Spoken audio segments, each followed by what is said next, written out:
Salam. Assalamualaikum warahmatullahi wabarakatuh.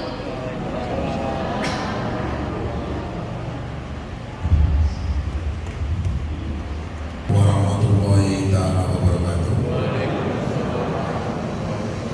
Yang kami hormati Bapak Ustaz yang hadir di mushola Habibah yang kami cintai ini, yang saya hormati Bapak Amar serta keluarga, yang saya hormati Ketua MUI, yang saya hormati Bapak-bapak, Ibu-ibu serta adik-adik yang hadir di Masjid Habibah yang kami cintai. Kami dari pemerintah Desa Balipingan mengucapkan terima kasih yang sebesar-besarnya atas partisipasi, terutama kepada keluarga Bapak Amar yang pertama yang telah menginfakkan sebagian hartanya, yang telah menghibahkan kepada kami warga Desa Balipingan untuk serta membangunkan musola kepada kami. Insya Allah, mari sama-sama kita berdoa bersama-sama, semoga keluarga Bapak Amar dan Bapak Amar yang hadir pada sore hari ini diberikan Allah semua kemudahan, baik kemudahan kesehatan serta rezeki. Begitu juga kepada seluruh pengurus dari musola Habibah yang telah bersusah payah membuat acara ini. Kami ucapkan terima kasih yang sebesar-besarnya. Begitu juga kepada donatur yang pada sore hari ini telah menyisihkan sebagian rezekinya yang akan dibagikan membentuk sembako kepada warga Desa Balipingan, terutama kepada ibu-ibu ataupun adik-adik kami yang kurang mampu. Kiranya sore hari ini Allah telah berikan kita rezeki melalui tangan-tangan yang telah diberikan. Nanti saya sebagai desa memohonkan kepada ibu-ibu, kiranya pada suatu sholat mari kita sama-sama mendoakan kepada bapak-bapak donatur yang telah memberikan kita sedekah berupa sembako yang kiranya sangat bermanfaat bagi kita semua. Pertama-tama saya mohon izin kepada Bapak Ustadz, kiranya izin Bapak Ustadz juga Bapak Amar, kami tidak dapat ikut melanjuti acara yang telah dibuat Masjid Habibah berhubung karena rekan kerja kami dari desa neneknya ada yang meninggal. Begitu juga dari bapak-bapak tahu nantinya harus izin kepada Bapak Amar juga Bapak Ustadz, kiranya nanti tausiah yang Bapak Ustadz sampaikan kepada kami warga Desa Balipingan sangat bermanfaat. Mudah-mudahan ibu-ibu juga nantinya, karena tadi saya lihat, saya heran kok yang hadir ramai, ternyata tadi yang ikut asar tak ramai Pak Ustadz, tapi pas mau pakai sembako agak ramai Pak Ustadz. Jadi yang kira-kira ibu-ibu, kalau sebelum pas ada ini hadir dulu, baru kita sama-sama asar, jadi enak terima rezekinya. Ibu-ibu ya, sekali lagi ibu-ibu ya. Tapi jangan lupa lagi juga nanti pada baik di rumah ataupun sholat di mana, mohon doanya kepada bapak-bapak donatur yang telah memberikan kita rezeki.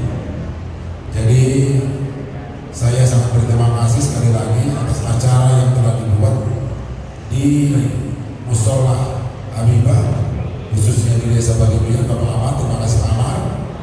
Kiranya jadi letih Pak Amar mendapat ganjaran yang setimpal nanti dari Allah Subhanahu wa Ta'ala. Jadi demikian dulu kata sambutan yang bisa saya sampaikan pada sore hari ini. Mudah-mudahan acara yang kita adakan pada sore hari ini dalam lindungan Allah Subhanahu wa Ta'ala. Saya akhiri, wabillahi taufiq wal hidayah. Assalamualaikum warahmatullahi taala wabarakatuh. Alhamdulillahilladzi arsala rasulahu bil huda wa dinil haqq yuzhirahu 'ala dini kullihi wa kafa billahi syahidan. Allahumma salli ala sayyidina Muhammad wa ala alihi wa Amma ba'du. Pertama kali yang saya hormati, saya muliakan Bapak Ustaz, kemudian Bapak mewakili pewakaf, Bapak Amar dan keluarga, Bapak panitia, Bapak-bapak, ibu-ibu, orang-orang tua kami, serta anak-anak kami yang kami sayangi dan kami banggakan. Terlebih dahulu tentu kita bersyukur kehadiran Allah Subhanahu wa Ta'ala.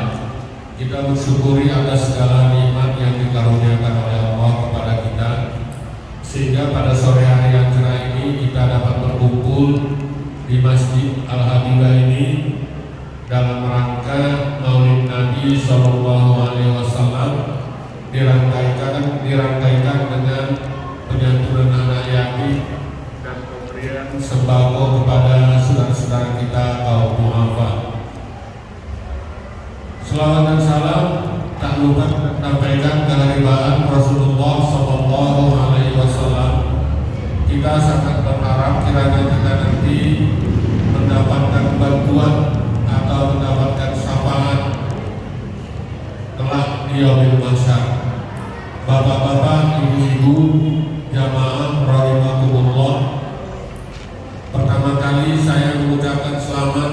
Sudah sangat lama dan sangat rindu kita berkumpul dalam acara maulid, acara mi'raj dan lain sebagainya, memperingati hari-hari Islam. Karena suasana kondisi kita tidak memungkinkan terhadap hal itu dilaksanakan, karena wabah COVID masih melanda. Sekarang sudah melandai, kita di level berapa sekarang ini? Insya Allah kita berkumpul ini diberkahi oleh Allah sehingga tidak menjadi satu klaster baru nanti di tempat kita. Amin. Amin.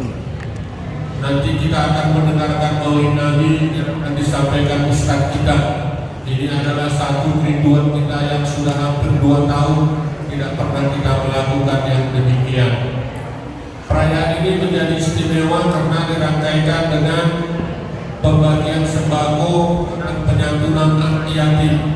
Jadi sekaligus nanti ini bisa memberikan manfaat untuk menambah pengetahuan dan wawasan Islam kita, mengingatkan hal-hal yang kita lupakan dalam agama kita nanti yang akan disampaikan oleh Ustaz kita, sekaligus bisa meringankan sedikit beban dari saudara-saudara kita kaum du'afa karena ada pembagian nantinya.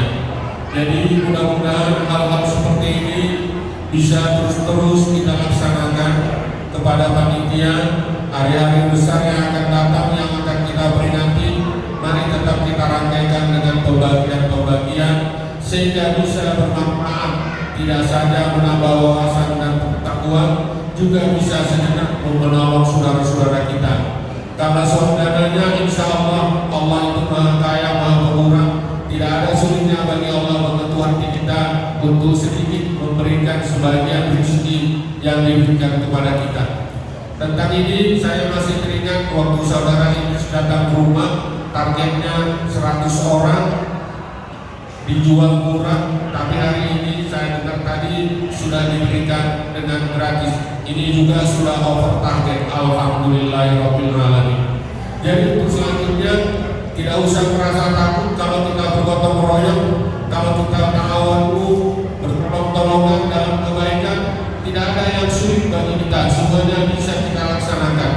Diniatkan dengan ikhlas lillahi ta'ala, insya Allah rezeki itu akan selalu ada dan kita yakin itu. Oleh karenanya acara-acara seperti ini sangat baiklah dirangkaikan dengan pembagian-pembagian sedikit kita memberikan perhatian atau pertolongan kepada saudara-saudara kita kaum du'afa. Sedikit mau saya sampaikan bahwa apa yang kita berikan itulah sebenarnya milik kita pribadi yang akan pahalanya insya Allah mengalir ketika kita sudah sekian tahun nanti di alam kubur, tetap mengalir kepada kita. Kalau ada yang sekarang ini sebentar lagi itu akan meninggalkan kita atau kita tinggalkan, menjadi ahli waris dan lain sebagainya.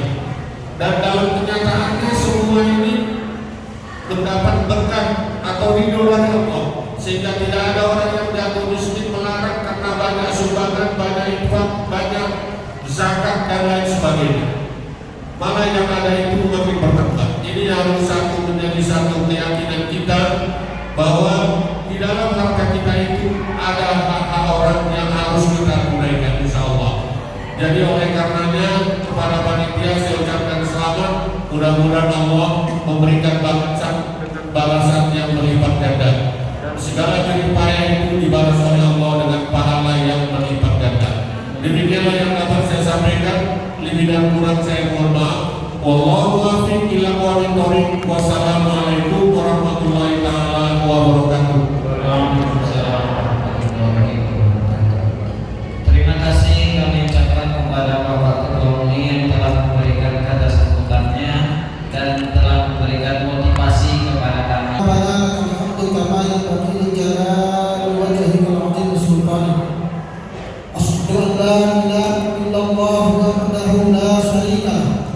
Al-Malikul Haqqul Mubin wa asyhadu anna Muhammadan abduhu wa rasuluhu la nabiyya ba'dah al-mab'uts rahmatan lil alamin.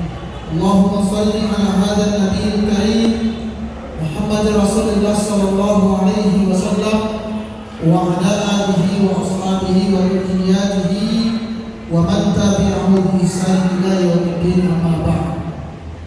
Yang sama-sama kita muliakan Bapak pemerintah setempat, dalam hal ini Bapak Pangluk beserta jajarannya sudah terlebih dahulu beranjak dari tempat karena urusan kenegaraan tentunya.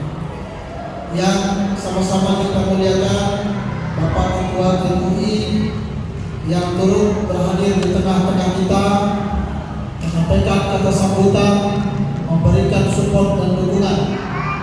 Tentunya ini adalah pengarahan yang sangat berharga bagi kita bersama. Sama-sama kita muliakan bapak-bapak, baik itu donatur maupun pengurus mushola Habibah. Dalam bayangan saya tadi tentunya yang tersebut adalah mushola. Seperti bagi kita bersama, mushola itu ya mushola. Tidak bayangan saya sebesar ini. Saya juga sering melintas tanah Jawa. Mungkin Bang Idris kami sudah kenal betul sejak dia lajang saya mengisi khatib di Masjid Raya Pekan dan tercamat. Cuman sejak melintas di sini saya tidak terbayang ini mushola Habibah. Saya pikir ini adalah masjid mushola. Sampai kali di tengah jalan saya ditelepon, saya tanya mushola Habibah itu di mana? Ternyata ini adalah mushola Habibah. Sangat luar biasa sekali. Tentunya siapapun yang bergerak hatinya untuk memberi kemudahan dalam berdirinya mushola ini, mudah-mudahan harapan saya kalau bukan sekarang, yakin suatu saat ini akan dibutuhkan untuk menjadi masjid. Insyaallah. Yang saya muliakan Bapak Ibu yang terhadir di sini, apapun motivasinya kita adalah orang baik. Apapun motivasinya kita adalah orang baik. Apalagi ada istilah menyelam sambil minum sambil menyelam atau menyelam sambil minum air. Nah, intinya sambil menyelam sambil minum. Dengan ceramah pula bahwa bingkisan. Saya juga nanti di sana akan bawa bingkisan. Ini yang saya bawa ini. Bukan nilainya, bukan makanannya, tapi di situ ada nilai keberkahan. Saya punya teman Nasrani. Kalau dia tahu saya punya nasi berkat, dia bilang itu bisa minta lain. Lain rasanya katanya, rasanya nasi berkat itu. Cuma saya balik candai, lain rasanya juga. Namanya gratis ya kan? Tentunya menikmati yang gratis dan yang bayar itu pemikirannya berbeda. Kalau bayar ketika makan harganya sekian, naik asam lambung, bilang selera makan. Tapi kalau gratis, utang menggali, makan banyak-banyak, utang namanya gratis. Intinya siapapun kita yang hadir di tempat ini, apapun motivasinya, apabila lillahi ta'ala, insya Allah kita adalah orang yang terbaik. Kemudian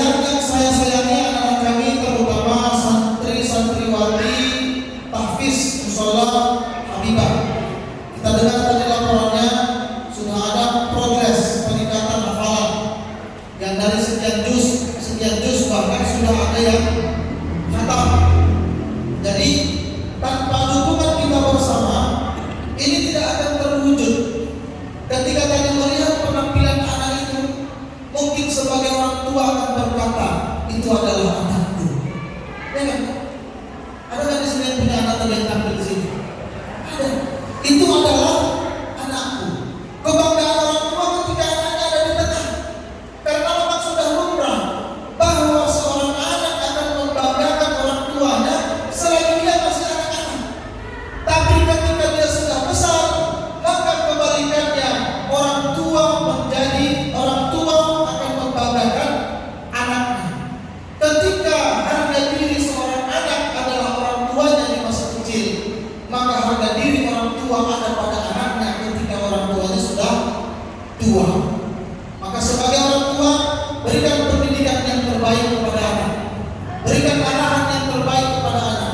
Jangan matikan potensinya, karena sesungguhnya perkembangan pendidikan kesehatan yang ada pada seorang anak itu akan menjadikannya sebagai manusia yang luar biasa di masa-masa yang akan datang. Bapak Ibu yang dirahmati Allah Subhanahu wa taala, kajian kita pada sore hari ini adalah tentang akhlak. Akhlak memiliki makna adalah perilaku. Secara umum disebut akhlak, tetapi lebih dikerucutkan lagi, yang dimaksud akhlak itu adalah nilai-nilai kemanusiaan yang ada pada diri seseorang sehingga dirinya menjadi manusia yang seutuhnya. Karena sesungguhnya ada manusia tapi tidak layak dianggap sebagai manusia. Itu kayak itu. Hanya ketika dia lewat, ini bukan sebagai manusia. Maka sesungguhnya akhlak yang ada pada diri kita ini, itulah yang akan kita bahas pada sore hari ini. Tentunya mudah-mudahan setelah keluar dari sini kita bercermin diri, saya sudah berakhlak apa belum ya? Akhlak saya sudah baik apa belum? Akhlak yang terbaik itu adalah bagaimana pribadi kita ini mencerminkan nilai-nilai Al-Quran. Itu yang kita kepada Aisyah radhiyallahu anha. Bagaimana akhlaknya Rasulullah? Ditanya Aisyah radhiyallahu anha. Kemudian dia menjawab, "Kana khuluquhul Qur'ana." Adalah akhlaknya Rasulullah itu persis seperti apa yang digambarkan di dalam Al-Qur'anul Karim. Ketika Al-Qur'anul Karim memerintahkan salat, maka Rasul adalah orang yang pertama salat. Ketika Al-Qur'an menceritakan tentang jihad, tapi jangan dimaknai jihad ini ibadah kepala orang. Ya. Ini nanti belajar sini jihad mulai baca kepala orang yang tidak beriman kepada Allah sesuai dengan pikiran. Jihad yang dimaksud di sini adalah ada kesungguhan di dalam memperjuangkan agamanya Allah Subhanahu wa taala. Itulah jihad. Suatu saat dibutuhkan pedang yang harus diangkat. Suatu saat nanti, suatu saat dibutuhkan pena yang akan diangkat, digoreskan tinta-tinta pena itu sehingga membakar semangat orang-orang untuk berbuat baik. Jika suatu saat dibutuhkan adalah paku, mereka kira-kira berlihat menolong agama dengan paku. Bukan paku lagi ya, dengan spidol, yaitu jihad konstitusi. Berjihad bagaimana sesungguhnya supaya setiap undang-undang membela orang yang miskin, supaya setiap undang-undang pemerintah membela agama Allah Subhanahu wa taala, supaya undang-undang membela para ustaz-ustaz, supaya membela agama Allah Subhanahu wa taala. Suatu saat kita dibutuhkan, maka berjihadlah dengan spidol dan cengkram. Ya Allah, aku ikut jihad konstitusi. Aku serahkan kekuatan rakyatku kepada si fulan, kepada partai A, misalnya kan? Lihat dari situ, lihat siapa orangnya, lihat siapa teman-temannya, lihat siapa partai di belakangnya, apakah mendukung agamanya Allah Subhanahu wa taala. Jangan sebaliknya, NPWP. Kalau terjemahan bahasa Inggrisnya nomornya berapa? Uangnya berapa?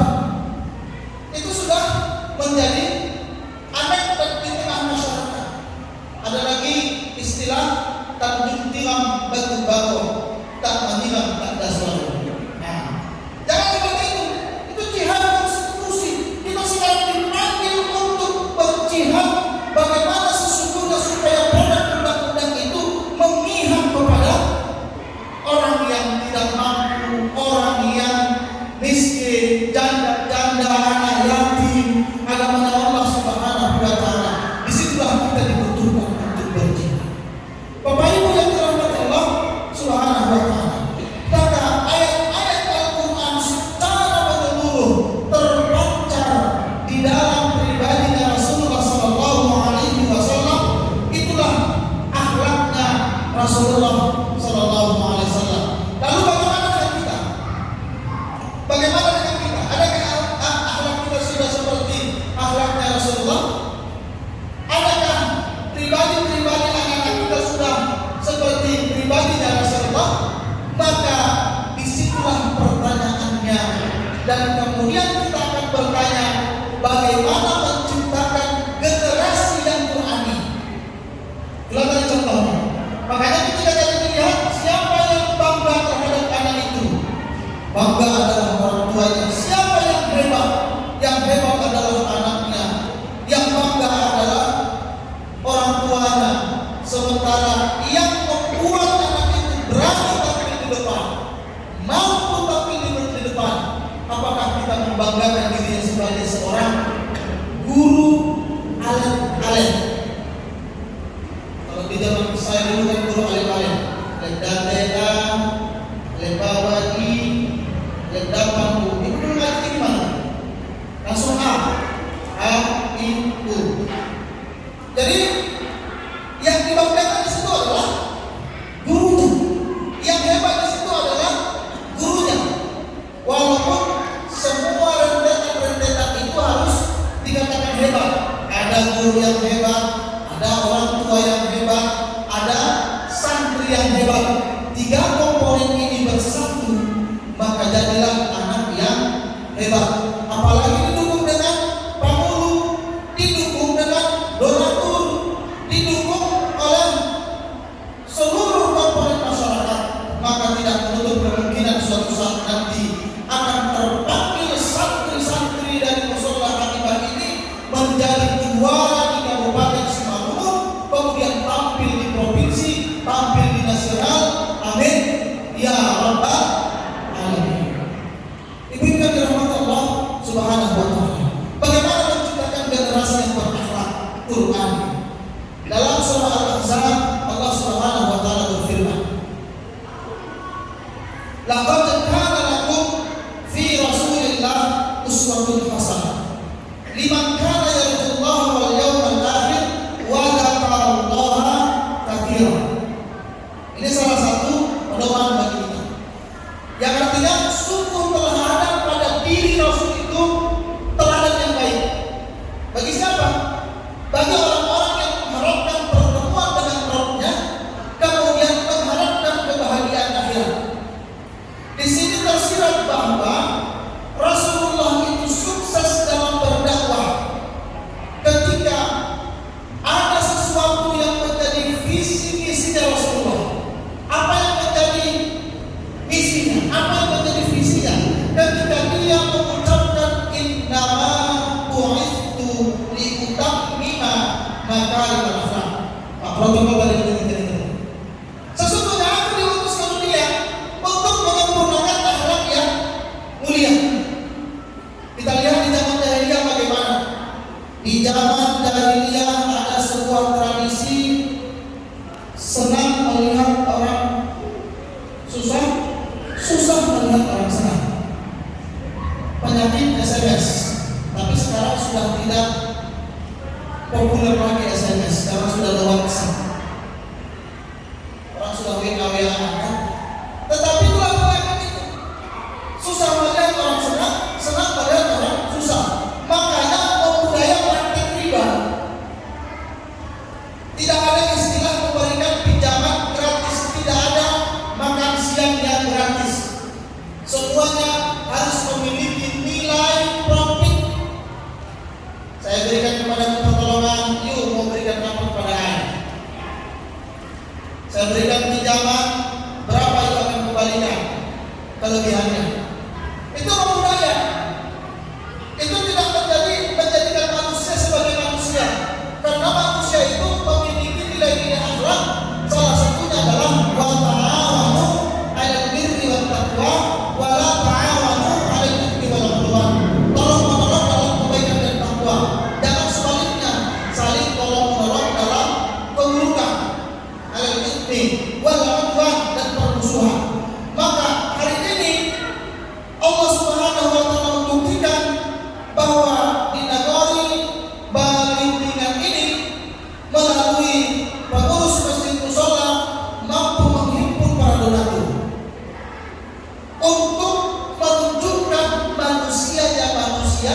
dengan berbagi. Jangan ditanya apa motivasinya.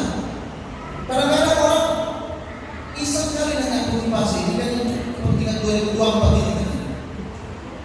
Ya kan? Kadang-kadang ada aja yang iseng itu. Kadang-kadang Ustaz ceramah pun dia bilang, ayo sama uploadnya juga dia kata. Berat juga kadang-kadang menjadi orang baik. Tidak mudah. Kalau kebaikan datang terus kebaikan kepada orang yang berbuat baik, semua orang akan berbuat baik. Makanya Allah Subhanahu wa taala memberikan dorongan kepada kita, wala tahinu wala tahzanu. Fa in wala tahinu fi ibtigha' mardatillah. Jangan merasa hina, rendah hati, lelah dalam mencari keridhaan Allah. Fa in ta'lamuna fa innahum ya'lamun. Kalau kamu merasa lelah dalam kebaikan, orang-orang jahat pun lelah dalam kejahatannya. Wa tarjuna min Allah ma la yarjun. Tapi orang-orang yang baik lelah itu, orang-orang baik yang rugi itu mengharapkan rahmat dari Allah Subhanahu wa taala yang tidak diharapkan dari orang-orang yang tidak beriman kepada Allah. Jadi tidak enak berbuat baik. Kalau motivasinya karena Allah, jelas mau dicaci ke, mau dimaki ke, mau digosipin ke, yang penting ridhonya Allah Subhanahu wa taala.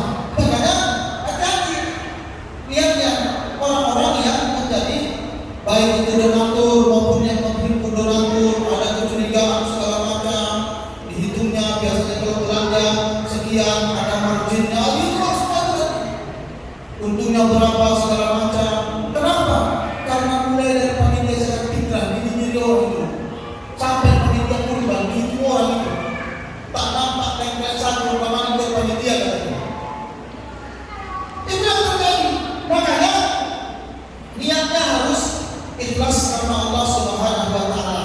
Biarlah orang-orang yang curiga kepada kita anggap sebagai anjing yang menggonggong, kita sebagai kafilah yang berlalu. Biarlah anjing-anjing itu menggonggong, tetapi kita kafilah terus berlalu. Karena walaupun sebagai penghimpun donatur, sesungguhnya mereka telah mengajak manusia kepada kebaikan. Orang yang mengajak kepada kebaikan, insya Allah mendapat nilai pahala dari orang yang berbuat baik. Ada media sosial, Facebook, dibuatnya statusnya, Assalamualaikum Bapak Ibu yang dirahmati Allah. Kami panitia donatur sembako murah atau sembako gratis ingin berbagi kepada duafa, fakir miskin, anak yatim yang ada di negeri Balikpapan sekitar Masjid Habibah. Dibutuhkan sekian. Bagi yang berminat silahkan kontak person. Jelas. Ada yang membacanya di Kalimantan. Pas banget gitu. Kalau sekarang kan dunia dalam agama. Iklan berkonsep. Dunia dalam agama. Tak perlu lagi KTM. Pas dia manjat kebetulan di atas sinyal kan, di kampungnya manjat di atas pohon, lagi bacanya status Pak Indonesia. Langsung dibaca. Masuk 100.000. Baru konfirmasinya. Selesai. Siapa yang mengajak kepada kebaikan? Yang buat status tadi. Siapa yang berbuat baik? Yang baca status, yang dapat pahala siapa? Dua-duanya. Sama. Ada yang dikurangi? Tidak ada. Bukan berarti hitungannya 700 bagi 2, 350 satu orang. Malas ngaku berinfak kalau begitu kan? Diajak nanti bagi 2 pahalanya. Kan begitu kata Allah.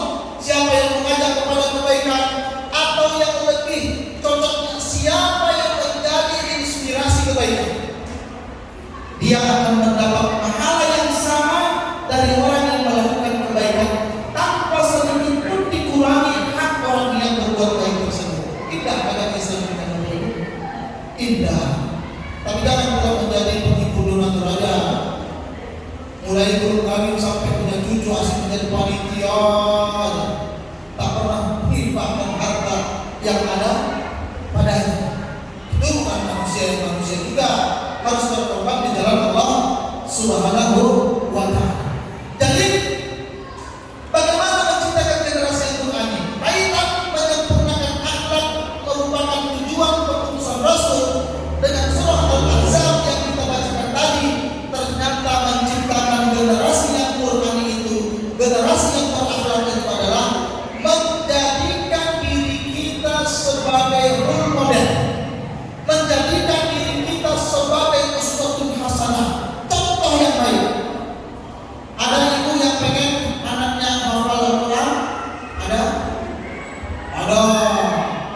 sudah baca Quran baru nggak sama anaknya?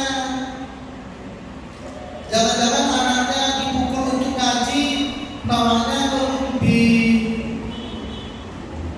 Atau anaknya dibentak untuk ngaji, anaknya nonton izin. Apa izin itu? Ikatan cinta. Kadang-kadang kalau nengok Al-Quran itu sedikit, kenapa lebih dahulu tak kawan sama aku? Perasaan. Kalau kita tak tahu, lebih ganteng kita dengan Al-Quran. Kita perasaan. Kalau orang itu nggak tahu lah. Tergantung ibu berdebar kan nengok saya. Kalau berdebar saya debar. Kalau tidak ya berarti saya ya kelebihan dalam mengekspresikan rasa kan. Tapi memang itulah kenyataannya bagi kaum Adam. Barang kita kaum Adam ini kan ada hadis ganti, coba puji. Pas di samping istri, pinomat istri menghadap tembok pas malam hari. Pinomat, oh ini benar. Coba puji dulu artis Korea itu. Oh, cantik kali, mantul hidungnya putih. Padahal mantul karena dia operasi, tahu tidak kan? Ayo bang, diam deh. Ini hari teh manis ini kasihnya sambil begini nanti secah. Sengaja garam masuk ke situ kan. Kok asin? Ya, namanya sama-sama putih aja, kalau masalah kan. Habis tamas cerita ya kan. Tapi kalau ini memuji artis yang gampang, malah kita suami satu minggu. Oh ya deh, ganteng deh ya. Six packnya beda sama wanten. Kalau six pack kan 6 kotak-kotak. Tapi kalau ada buncit satu kotak, itu buncit ya. Udah sama istri yang hamil 7 bulan. Wanten. Jadi kalau itu yang terjadi, kamu panggang dari hati Bapak. Kita ingin memanggang ikan, kita hidupkan arangnya. Ketika arangnya membara, tapi ikannya kita jauhkan dari bara. Makanya bukannya malah matang yang datang ulang lah. Ulang lalat. Yang datang lah lalat. Kemudian datang bertelur. Kemudian memunculkan belatung. Kenapa? Yang mau dipandang dijauhkan dari bara, dipandang dari hati. Orang tua menginginkan generasi anaknya generasi berakhlak, tapi tak mencontohkan nilai kebaikan. Jangan berharap Bapak Ibu zaman sekarang jangan digital. Nah coba deh, kalau ini live mungkin istri saya nonton ya. Apalagi Facebook saya di-tag ya. Misalnya, live. Sekarang era digitalisasi, seperti yang saya katakan, dunia dalam genggaman, apapun bisa dinikmati di situ. Nah sekarang anak itu lebih sering bersama kita, cerita kita yang menjadi inspirasi atau TikTok yang menjadikan inspirasi itu. Saya sebagai pribadi dan saya yakin semua guru-guru memiliki rasa yang sama dengan saya, bahwa beratnya menjadi guru di zaman sekarang luar biasa. Kenapa? Karena sesungguhnya di rumah orang tua sudah tidak dianggap kebanyakan. Ketika di rumah yang ditonton adalah TikTok yang goyang-goyang, saya alhamdulillah tak tahu saya, tapi belum pernah saya buka TikTok yang percaya. Kenapa? Karena saya tengok aplikasi TikTok itu hanya untuk mengajak untuk lucu-lucuan. Tapi kalau dibuang menjadi hal yang terbaik, bagus. Silakan kita bagi TikTok itu dengan hal-hal yang baik, bagus. Tapi kebanyakan di situ kan hal yang berbeda, yang joget-joget, banyak lainnya. Kadang-kadang saya tertemu cerita dengan teman-teman, inikah yang dikatakan Rasulullah dalam sebuah hadisnya, bahwa akan datang kepada kamu suatu zaman di mana kalian ditarik dari nilai-nilai Islam itu sedekah dan kesedekah. Dan kenapa orang mengejar fotonya yang tercantik? Pertanyaan besar. Supaya dipuji, supaya dibilang cantik. Kalau usah rupanya kan foto di Facebook ada juga ya. Nanti kita orang-orang pula awal bahaya. Jadi ada memang di situ fotonya. Tetapi kan ada yang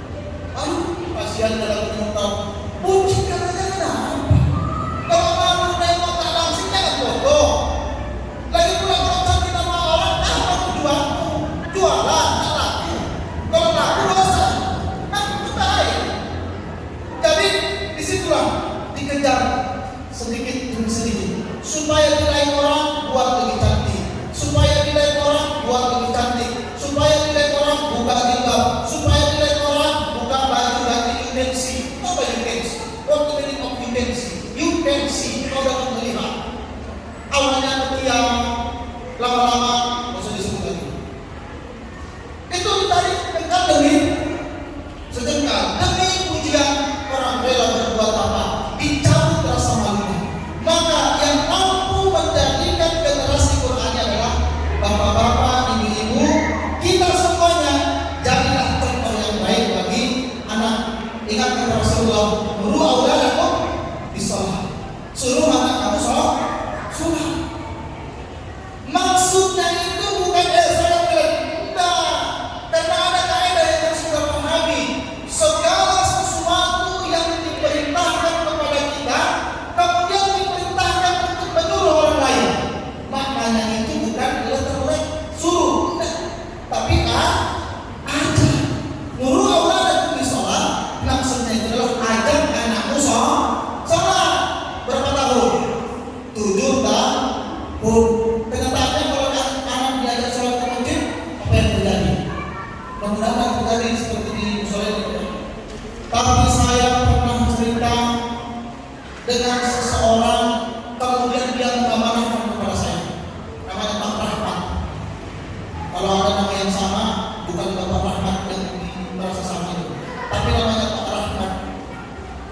Dia pernah cerita kepada saya, dan tolong sampaikan di ceramah-ceramah Pak Ustaz.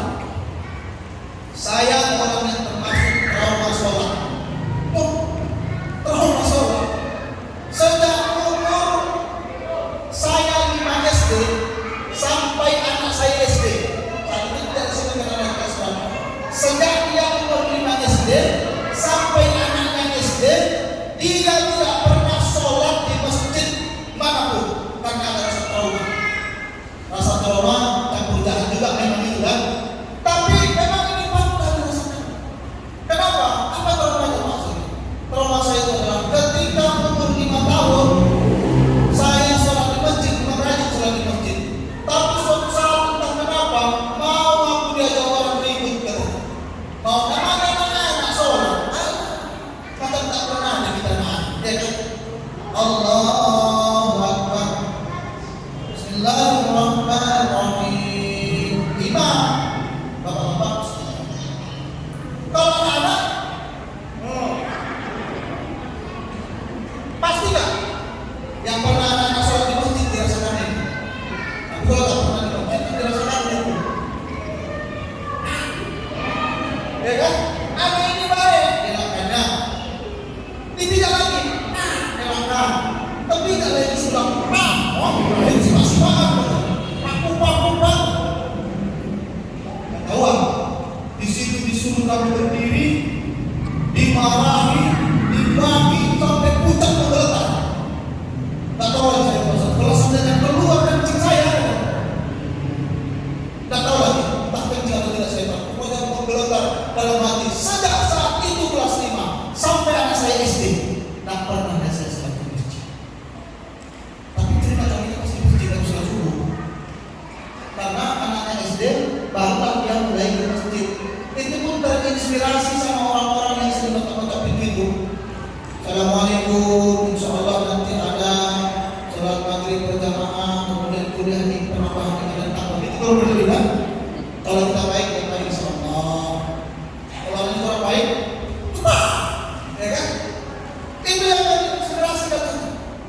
Setiap saat kita itu orang benar-benar belajar macam ini. Udah tahu orang dah diajak lagi. Ternyata di situ terngiang-ngiang balik dia ke masjid. Pesannya kepada saya, tolong sampaikan itu di beberapa ceramahnya. Agar supaya tidak ada preman di masjid.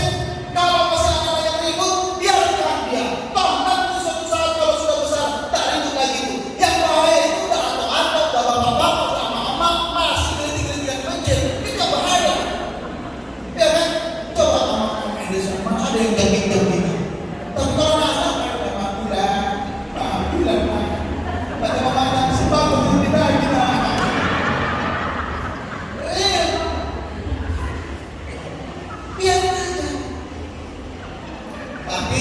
yang harus dijaga juga. Jangan pula disuruh aja sholat, bapaknya pun ikut sholat. Ada teman saya Ustaz Amam namanya, sekolah di Al-Barakah, yang kepala sekolah, ada anak masih 3 tahun lebih. Kalau ibu anaknya di sholat, kalau tentunya di rumah video, cerita itu, kenapa dia tapi namanya tapi, kenapa tapi, orang kenapa di masjid besok itu lagi, Ustaz jadi kan saya. Saya bilang, kenapa Ustaz? Anak-anak harus ikut, kalau dia itu orang tua saya bilang. Tapi saya bilang, kalau bapaknya kan mungkin ngomong gitu kan, maksudnya ya kalau dimarah, janganlah sampai anak itu menggeletar, tak sadar dia lagi pada saat itu kencing atau kencing. Sebab pas kencing kan berapa dia? Kencing orang di sini anak 3 orang karena dimarahin, bisa menggeletar gitu. Jangan sampai itu terjadi. Maka ajak sholat ke masjid, ajak anak berbaik. Maka ketika kita menginginkan generasi yang Qur'ani dari diri kita sendiri, akhlak itu pancaran orang tua. Orang tua berakhlak, insya Allah jaminan Allah, in ahsantum li anfusikum wa in asatum falaha. Jika kamu berbuat baik, kebaikan akan kembali kepadamu. Berbuat baiklah, termasuk menginginkan generasi yang berbakti kepada orang tua. Caranya bagaimana? Berbakti dulu kepada orang tua. Jadikan orang tua itu sebagai raja, maka anak akan menjadikan itu sebagai raja. Insya Allah. Jangan pula sebagai suami Allah, kalau sudah mau mengirimkan sesuatu sama ibunya, harus timbang dulu sama bibinya. Jangan. Kalau ada dia sebagai penghasilan kamu 100.000 mungkin bersama mama. Jangan kata istri, jangan kata suami. Wah, efeknya gimana?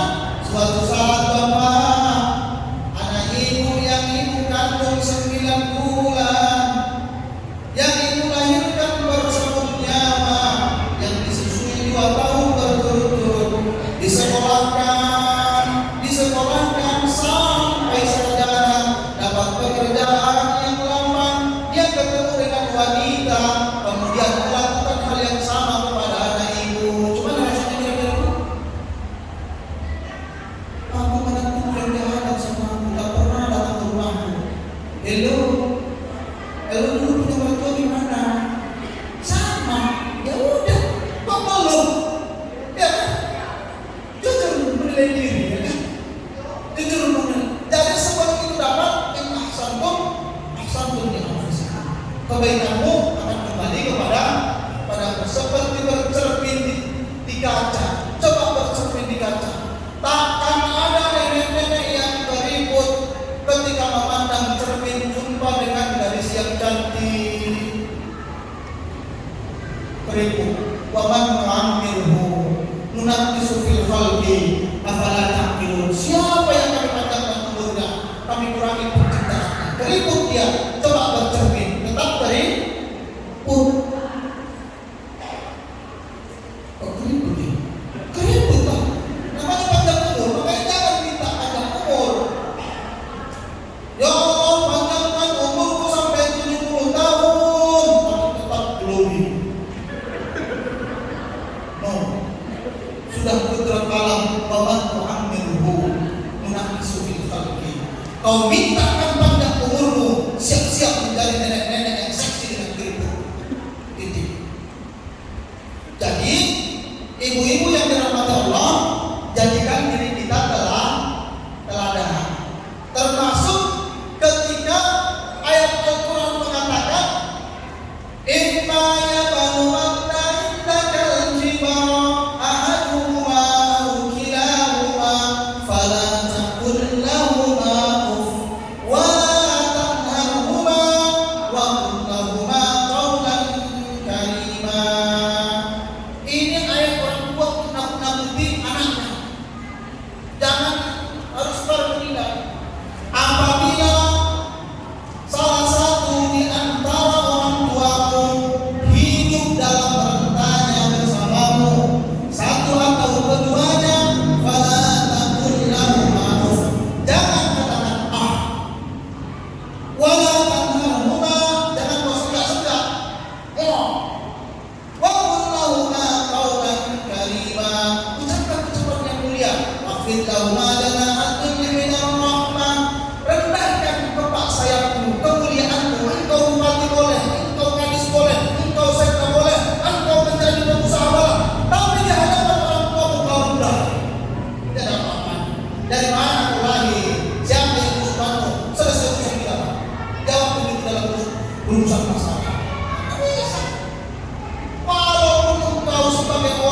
bagaimana? Tahukah engkau dulu bagaimana aku bergadang gendong kau? Dodoi si dodoi, dodoi si dodoi, kata suami dodoi si dodoi. Siapa yang bergadang? Bangun anak anakku yang mencintai yang kami jadi dilupakan. Siapa itu? Orang tua. Siapa yang menahan selera lihat baju cantik harganya 5.000? Kan keinginan demi uang sekolah anak. Siapa? Kalau awak sekarang mau kirim sama orang tua, sering masuk bonus berapa? 3 juta. Saya dikirim 200.000 sama mama ya. 3 juta bonus masuk, 200.000 bayar. Berpikir 100.000 orang lagi. Allah. Ya Allah, bukan Nauzubillahi min dzalik. Ibu yang dirahmati Allah Subhanahu wa taala. Jadi akhlak itu bermula dari kita. Jadi ayat-ayat jangan katakan jangan sengkak dia. Kemudian ucapkan ucapan yang baik, rendahkan saya di hadapan orang tuamu, kemudian berdoa. Itu secara tekstual yang tertulis memang seperti itu, Pak. Tapi hukum kausalitas, hukum timbal balik, itulah esensi nilai aktual yang digambarkan Al-Quran itu, yang tersurat dan yang tersirat. Wanita yang masih pengantin baru, kau udah hamil? Dah. Kau pengen gak anak berhubungan sama kamu? Dah. Didik anak dengan baik. Lakukan lahu ma'ruf. Kalau tak ada sama kita, anak meminta, jangan sendaknya mana yang susah. Minta motor, atau ya, mainan. Dah ada mak kita kau diri lah kau menjadi orang kenapa? Kau nak menjadi ayam apa? Musik boys, apa boys? Mau pakai sepeda lipat, pakai sepeda jendeki. Kurangnya mas sepeda lipat 4 juta. Bajarnya cuma 2 juta. Kredit kulkas, kredit kiri segala macam 3.500.000. Anak kita sepeda 8 juta. Jangan marahi. Nah, kau ini jadi anak. Sepeda jendeki, mantan sepeda motor dulu ada orang tidak syukur. Usahakan sepeda motor susah. Terus terang pada anak. Mau nangis dia biar perhatikan sampai suatu saat dia paham bahwa kalau orang tua ada, semua akan diberi. Dan makin baru nggak ada anak duit. Tapi tadi ada ya duit, tapi warisan. Duit. Asal minta taruh duit, asal minta taruh duit, akhirnya anak mencuri. Kalau ada, beri. Nah, kalau tak ada, ajak komunikasi dengan baik. Dan susah punya anak itu Pak Ustaz. Susah kalau tidak terbiasa. Memang seperti itulah. Dalam pengembangan kemampuan keluarga itu, tidak semua yang diminta anak itu dituruti, walaupun uang ada. Kalau dikasih terus, kasih terus, uang ada. Kalau tak ada, mau. Jadi, walau